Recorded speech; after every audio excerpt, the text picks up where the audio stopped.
ఒక అడ్వకేట్‌గా చెప్పండి. ఈ కేస్‌లో ఇటు వీళ్ళ తరఫున, ఆ ఇద్దరు కపుల్ తరఫున, ఇటు బాధితుల తరఫున ముఖ్యమైన 2 అంశాలు. ఒకటి వాళ్ళ తరఫున చెప్పండి, వీళ్ళ తరఫున. మీరు చెప్పాలనుకుంటే ఏం చెప్తారు ఈ కేస్‌లో? ఈ కేస్‌లో అంటే నేను సోషల్ మీడియాలో వాటిల్లో చూసిందేందంటే, వాళ్ళ సైడ్ ఏమో వాళ్ళ డిఫెన్స్ వాళ్ళు చెప్పుకుంటున్నారు. హ్మ్. వీళ్ళ సైడ్ అఫెన్స్ ఏమో వీళ్ళు చెప్పుకుంటున్నారు. మీకు ఎక్కడే నచ్చిన గాని అంటే మీకు తెలిసిన బాగా డీప్ అంశం.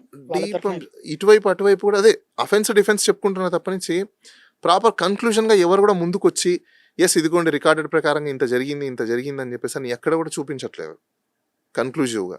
అంటే ఓన్లీ హియర్ అండ్ సే లాగా ఉంది తప్పనిచ్చి, వాయిస్ హ్మ్. ఉంది తప్పనిచ్చి, ప్రాపర్ ఎవిడెన్స్, ప్రాపర్ డాక్యుమెంటేషన్ ప్రాపర్‌గా చేసినవి ఎక్కడ కూడా నాకు కనిపించట్లేదు. ఫ్లా అనేది అటు సైడ్ ఉన్నాయి, ఇటు సైడ్ ఉన్నాయి. కొన్ని వాళ్ళు అడ్మిట్ అవుతున్నారు, కొన్ని వీళ్ళు అడ్మిట్ అవుతున్నారు. అయితే ఒకటి కన్సల్టెన్సీ పెట్టి వాళ్ళు మోసం చేశారు అంటే మాత్రం ఖచ్చితంగా అది క్రైమ్. హ్మ్. దానికి ఈ బాధితులు ఎవరైతే ఉన్నారో వాళ్ళ దగ్గర ఉన్న ఎవిడెన్స్‌ని బేస్ చేసుకొని, ఇక్కడ వాళ్ళకి ఇండియాలో కూడా బ్రాంచెస్ ఏవో ఉన్నాయని చెప్తున్నారు. ఇన్ కేస్ ఇండియాలో బ్రాంచెస్ ఉండి, ఇండియాలో ట్రాన్సాక్షన్ జరిగి ఉంటే మాత్రం ఖచ్చితంగా వాళ్ళ మీద క్రైమ్ అయితది. కన్ఫర్మ్‌గా వాళ్ళని ఫారెన్ నుంచి ఇంటర్‌పోల్‌కి ఇన్ఫార్మ్ చేసి క్రైమ్ కట్టి ఇక్కడికి తీసుకొచ్చే అవకాశాలయితే ఉంటాయి. వేరే కంట్రీ సిటిజన్ అయినా కూడా. ఎందుకంటే మన కంట్రీ సిటిజన్‌ని అక్కడ కూడా క్రైమ్ అయితే మనోళ్ళు తీసుకెళ్ళిపోతున్నారు గదా! అమెరికాలో జరిగితే తీసుకెళ్తారు గదా! అలానే ఇక్కడ కూడా తీసుకొస్తారు.